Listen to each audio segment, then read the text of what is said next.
let us continue to stand for the ideals for which they lived and died. Thank you very much, and God bless you all.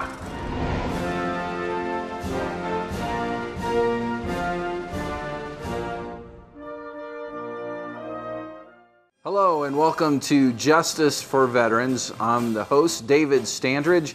I am an attorney licensed in the state of New Mexico, and I have been practicing law since 1996. I am a VA accredited representative, and I hold a license before the Court of Appeals for Veterans Claims, and my practice is primarily limited to representing veterans and their disability claims. We're glad you're able to join us on today's show. We have a lot of great information for you. We do this show because we want to educate the public about veterans issues and spotlight veterans and thank them for their service. We also want to provide engaging interviews to inform the public about veterans issues. And so we believe that veterans deserve justice. They served and protected us and sacrificed on our behalf, and now it's our turn to serve and protect them. So thank you for joining us today. We look forward to this show, and we hope you find a lot of useful information for your veterans community today in our show. Welcome to Justice for Veterans.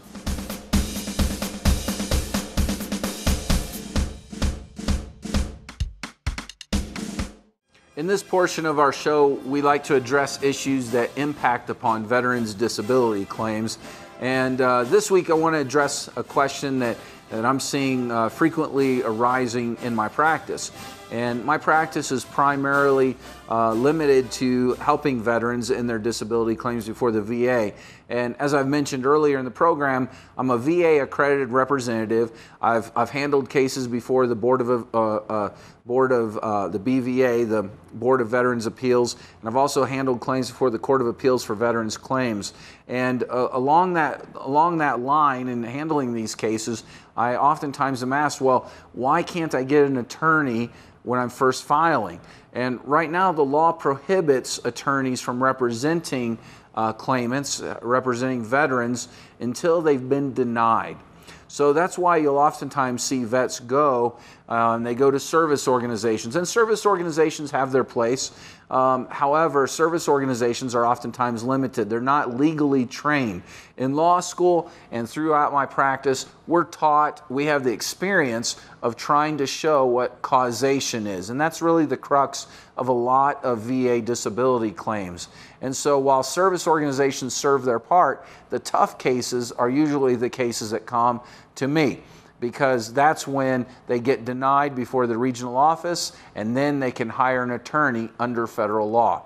So unless you've been denied, an attorney cannot represent you to assist you in developing your claim, absent doing pro bono work, plenty of which I've done in my career. However, in order to help a veteran win at the regional office level and after they've been denied, that's when I step in and I can assist the veteran as an attorney and showing the causation that's necessary in a veteran's claim.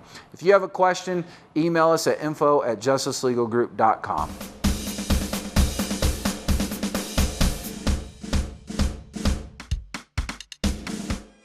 In this part of our show, we like to take time to salute a veteran. And when we say salute a veteran, we want to say thank you for your service to our great nation. And so at this moment, we want to welcome you in saluting a particular veteran that's been sent to us. This veteran is named Vincent Nahara. And Vincent served in the United States Navy from 1996 until 2004. And during that time, he served as an aviation support tech. And during the time he served as an aviation support tech, he was stationed in Pensacola, Florida, and Norfolk, Virginia. And so, Vincent, we want to salute you. Thank you for your service to our nation. And we know that we stand here today because of the sacrifices that you made on our behalf. Vincent, you were recommended for this salute by Ember Rowley, and she wanted to say how proud she was of your service to our nation. So if you would like to take time and honor a veteran and give a salute here on Justice for Veteran, Justice for Veterans, then email us. Email us at info@justicelegalgroup.com. Provide us with your name and your email address and the name of the veteran you'd like to salute. We'll get in touch with you. We'll ask you some more details, and if possible, we'll even show a picture of the veteran you'd like to salute. So again, Vincent, we say thank you, and this salute is for you. Hi, I'm David Standridge from the Justice Legal Group. Our firm represents veterans and helps them obtain benefits in their disability cases before the Veterans Administration. We believe that you worked hard to protect our nation, and we want to work hard to protect you.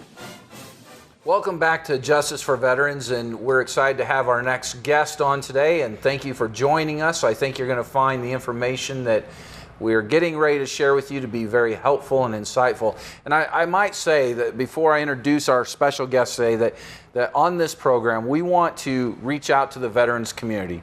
We want to tell people about the services that are available. We want people to understand what they can and can't do and the opportunities available to them. But we also want to make sure that we address not only physical, emotional, psychological needs, but also oftentimes spiritual needs that arise with regards to veterans and veterans issues. And that's where our current guest comes in today. We have a great guest with us today, Howard Dela Cruz Bancroft. He's with us today. Howard, thank you so much for being with us. We're excited to have you. Thank you for being here, Dave. Yeah. Appreciate it. Well, I'll tell you, we were talking briefly before the show began, and you've done so many different things in your career. But let's start learning a little bit about who you are and what you've done. Tell us a little bit about your time in the military and what you did. I originally was active duty in the Army, and I was going to go into officer candidate school. I had thought about the chaplaincy, but I was sort of like thinking I would do that later because graduate school can be kind of expensive, and the DoD doesn't pay for graduate school. They're the only professional branch that they don't pay for the training. They will pay for lawyers, they will pay for doctors, but they won't pay for, there's that separation of church and state issue. So I was thinking about how could I save some money because graduate school can be expensive, and I had a wife and a child at the time. So I went in as enlisted, was a chaplain's assistant. I then applied for the chaplain candidate program and received a direct commission to go into the Air Force. I was able to get some scholarship programs to go to graduate school and seminary. And so I went to a Presbyterian seminary for a year in Austin, and then I went to Golden Gate, the Baptist seminary, for 3 years. I was endorsed by the Assemblies of God at the time, but we didn't really have a graduate school close by. And so for me, that's what I did. And I was involved in that program. Initially, I came in '82, and then ended up having to resign my commission in '89. I've experienced a lot of sad things that other people have had, which now gives me a lot of compassion. But my children were abducted by my former wife and in-laws, and that was just a real nasty custody battle that ensued. And you know, it was really difficult. I couldn't continue in the ministry. I didn't feel comfortable. I was still grieving, trying to deal with my own issues with the family. But it has helped me to become, you know, more compassionate, obviously, and more understanding. So, you know, roll the tape forward, you know, 23 years amidst all kinds of other cool things that have happened. And I was visiting with the Adjutant General, now General Salas, about PTSD issues before he became the adjutant, and there's a real concern now because it's reached a real crisis point, and especially suicides. I mean, it just got to the place of the tipping point. They said we had about 6 suicides in the Guard last year, 2012, and I think you've seen nationally some just horrific statistics. More problems actually from what we can see with the younger generation, surprisingly enough. But I think that has to do with the change of the view of life, to be honest with you. Our society as a whole doesn't seem to have the same kind of respect for life that we used to have. And I think that that's having an effect on young people. Sure. And Howard, I want to talk to you about all that stuff. You opened up a whole bunch of things there. I have a lot of questions for you. Before I do, though, you said you were in the Army. Yes. You were also in the Air Force. Right. What years did you serve? When were you in? 82 to 83, I was enlisted. And then 83 to 89, I was in the Air Force commissioned in the chaplain program. All right, awesome. And one of the things that caused me to reach out to you and say, hey, Howard, come and be on our show, is the fact that now, as you briefly alluded to, you've accepted a chaplainship at Kirtland Air Force Base. And this is really after 20 years of you being out of the military, right? Yeah, it would be with the Guard. What we would do is introduce a program for PTSD statewide. And what we shared about earlier on the show is people get a chance to sort of see an opportunity to preview what may be, if everything, Lord willing, goes. We're a year into this process, so it's a long process to get back in. What we may want to introduce, we've already got the approval for it statewide into all the guards and working with all the chaplains and working with all the different armories and units. Wow. Yeah. So this is cutting edge stuff. I mean, at the very beginning of where we're at, right? Exactly, yes. So when you're talking about the issue of suicides and PTSD, I mean, those are hot topics of what's going on right now, Howard. And so when we talk about that, what are you seeing? I mean, what prompted you to accept this chaplainship again and say, you know what, this is something that makes sense for me to do and to help out the veterans community? Well, I've always stayed connected because everyone in my family is a veteran. My dad's a veteran, my two brothers are veterans, all my nephews are veterans. I think with the exception of one cousin, everyone went in the military. And so, you know, you can imagine family reunions, get-togethers, whatever, conversations. There's that interface. What are you going through? How are you dealing with it? Always having sort of a, you know, chaplain's heart, which to me, the chaplaincy is a real advocacy position. It's a little different than being a regular pastor because we interface a lot of times with the bureaucracy of helping soldiers. It can be anything. It can be getting their pay. It can be making sure they get their correspondence, making sure they are able to even vote. You've heard of instances where entire absentee ballots were apparently dumped off of ship, and literally hundreds of service members didn't get a right to vote. So we work directly with the base commander. We're one of the few positions that has a direct connection to the base commander himself, and as you know, that usually gets a lot of stuff done. Absolutely. And I love just helping people. I mean, the idea of cutting through all that red tape and, you know, being an advocate, to me, that's exciting because it's always a challenge. And to see that, you know, glow on the face or the help of somebody, if they're in the hospital or if they're in, you know, because sometimes bad things can happen in a family and somebody can not be in the right position, in the right place at the right time. Service members are struggling with all the issues like everyone else in society. And so sometimes they get themselves in some, you know, a bit of hot water. Sure. And we want to be there for them, you know, to say, hey, you know, obviously you want to make better choices, and being there when somebody's going through something is the way to do it. Sure. And I'll tell you what, I really like what you just said. I've never heard anybody describe a chaplain as an advocate. Right. I really like what you said. We've had guests on this show dealing with PTSD, dealing with some of the big topic issues that are happening. And, you know, and very importantly, they approach it from physical needs. They approach it from emotional needs and psychological needs. How do you think you can help approach some of these hot issues? You've mentioned them: suicide, PTSD, military sexual trauma. Right. How can you approach that with a spiritual approach? Well, one of the elements of this program has to do with, I call it three principles. The first one is understanding the physio-psychological aspects of PTSD and the effects.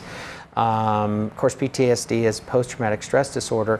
It's from what I have researched, and you know, God's given me some credibility because along the way of being in pastoral ministry, I got appointed by the governor to be on the board of psychologist examiners. So I got to interface with these psychologists firsthand. In counseling, we have to be connected with them because what you do is counseling. I mean, part of my graduate work was involved, obviously, in counseling.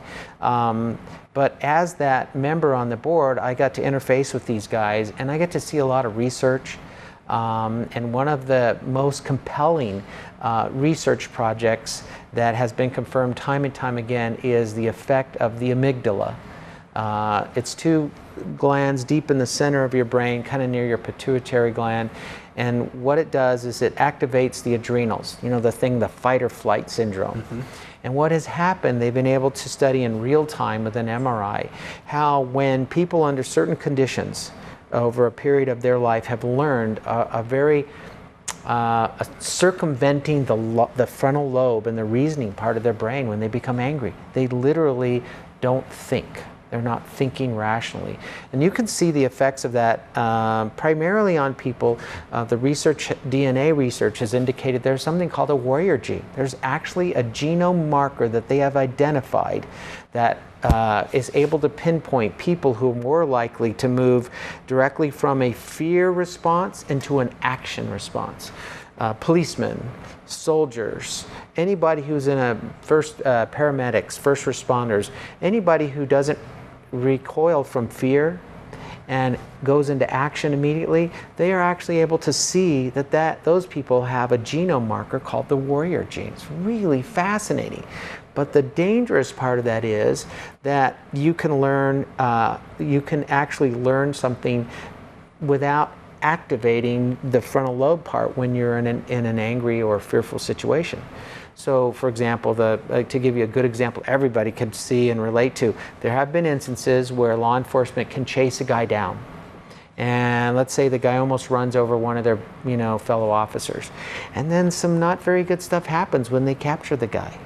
Because literally at those times they are so activated, their adrenaline glands, they're actually not thinking. They're literally not connected with their brain. And that happens even more so in war. And so really, really bad things sometimes happen, and the service member just feels rotten. And they're asked to do some really difficult choices. I mean, nowadays, the enemy that we face is not wearing a uniform. They're not marked combatants. They sometimes put children with IEDs and grenades and RPGs, and they give them to pregnant women. Can you imagine the trauma that somebody must feel to have to defend themselves? You're right. I mean, it's awful. And so we put them in this situation, and I think it's incumbent on us to then also help them understand. So I talk about that physio-psychological phenomena to try to explain to them, and then I follow it up with no condemnation. What does the Bible say about forgiveness? That these guys need to learn to forgive themselves, but sometimes they don't know how. So the chaplain is the perfect guy. There's no trauma associated, there's no stigma associated with seeing a chaplain. You don't have to report it on your performance, your evaluation reports. You don't have the stigma of medication initially going to see a doctor or a psychologist. So you immediately can interface this guy in a totally confidential situation. And he can feel free to talk to you about what it is. The chaplain can help direct them to resources, because meds, to me, and this is my belief, is a temporary solution. In my research, every instance of the recent domestic terrorists have been people who are on psychotropic medicines, pharmaceuticals, Prozacs, antidepressants. And once they stop, once there's a cessation of that medicine, their body's not producing any of what we call the happy hormones or happy pheromones or enzymes or any of the endorphins or beta endorphins or melatonins or serotonins. They're not producing any of that. And the value of life changes significantly, where the person not only that doesn't value his life, which now you have his worldview impinging itself upon his belief, but if you don't value your own life, what happens when you're in a situation surrounded with people? You don't value theirs. So we try to train the service members, here's what's going on with you. And it's a huge relief to these guys to finally understand, oh, I'm not crazy. Oh, I'm not a bad person. Oh, I can get forgiveness. Oh, there's a resource for me. And that's where the chaplain comes in, because he can say, if you have trouble forgiving yourself, hey, there's a resource here. Would you be willing to consider this? And you're not proselytizing the service member. You're just merely saying, here is an option for you. Here's a source outside of yourself that you could receive the benefit of forgiveness. And of course, many times that will open the door for them, and I think that's the exciting part about that. But it can operate in any environment. One of the cool things about being a chaplain is you're very respectful of everybody. I'm very strong in my beliefs, but I'm very understanding. And when we go to seminary, we have to learn.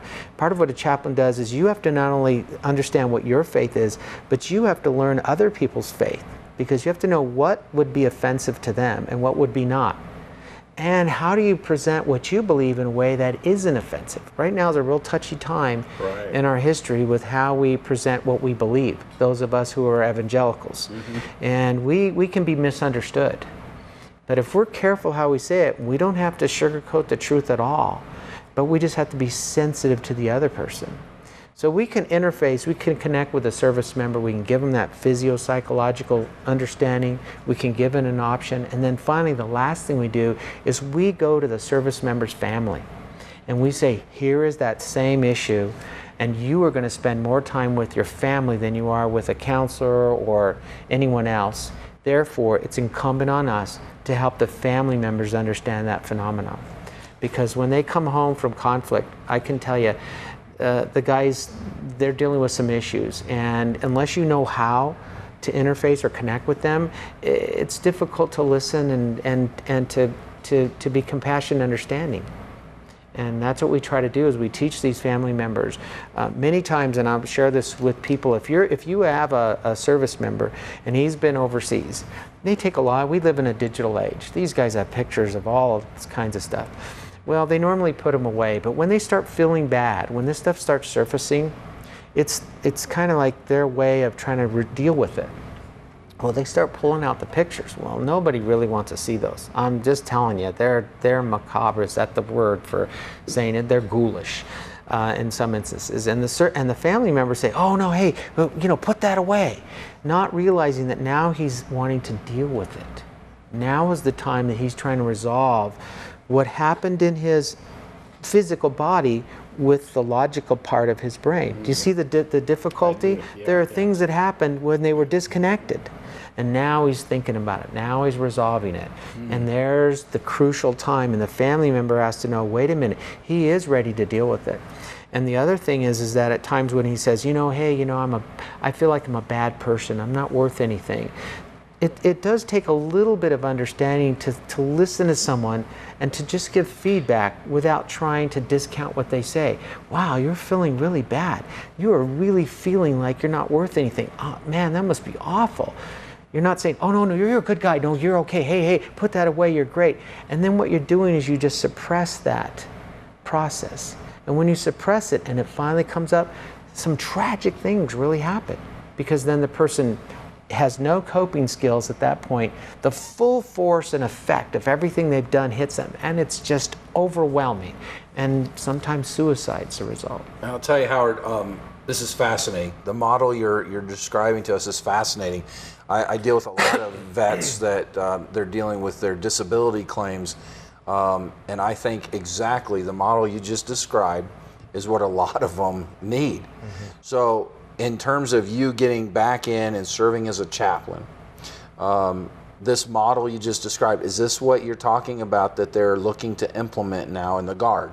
Right. What the adjutant did is, we happened to know each other before he came in.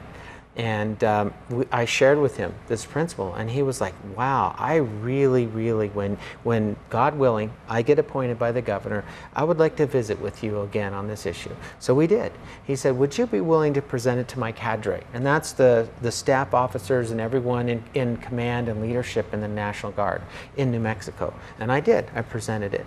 And it was well received. He goes, would you be willing to have another presentation in front of all the providers that interface with the Guard? Oh, man. And it was well received again. And he said, Howard, I'd like to ask you to come back in. Well, man, when the Adjutant General says that, I said, sir, I'd be glad to do that, but you do know I'm a little bit older. He says, well, let me take care of that. I'll work on that issue. You just do what you need to do to see if we can't incorporate that in, because I do think we need this. I think this is the right thing at the right time. That is absolutely awesome. So, I mean, that's incredible. That's incredible. Your groundbreaking model of what you've described to us today is something now that appears to be at the forefront, being pushed by the general, right? Well, he sees, I think, some real value here. Absolutely. And what I like about this system, if you want to call it, I call it curriculum, is that it can connect with existing providers. It doesn't have to nullify anything. It doesn't have to negate anything.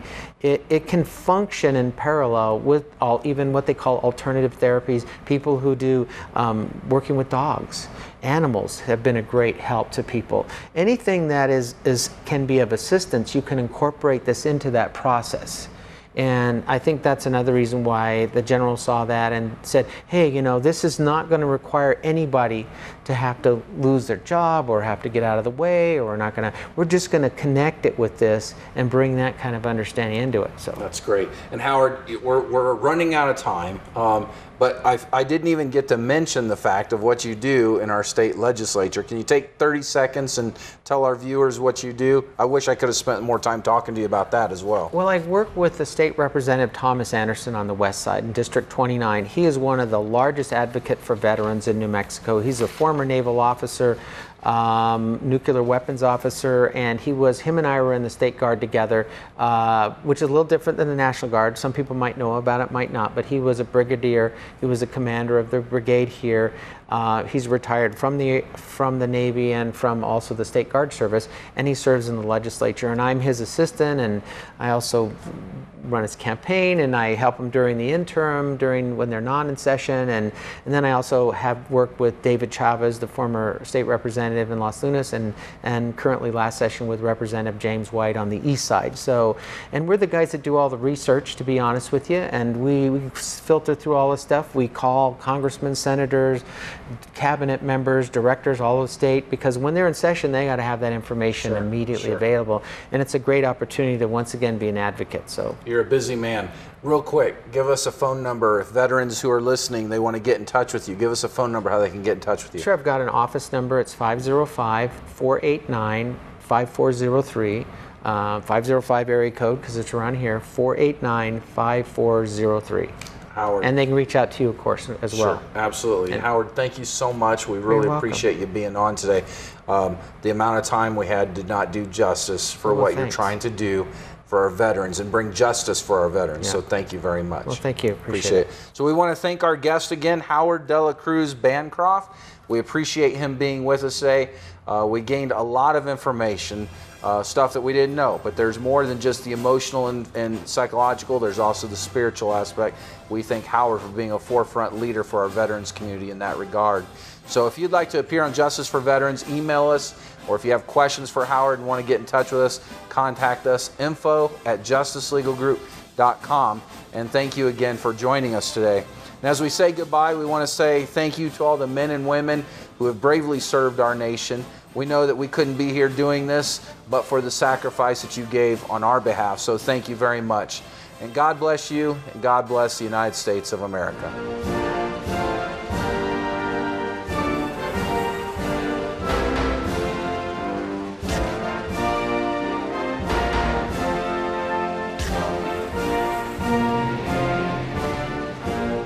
Thank you for watching Justice for Veterans. A special thanks to the Ronald Reagan Foundation, the Justice Legal Group, and the veterans who have made this show possible. Tune in next week for a new episode of Justice for Veterans.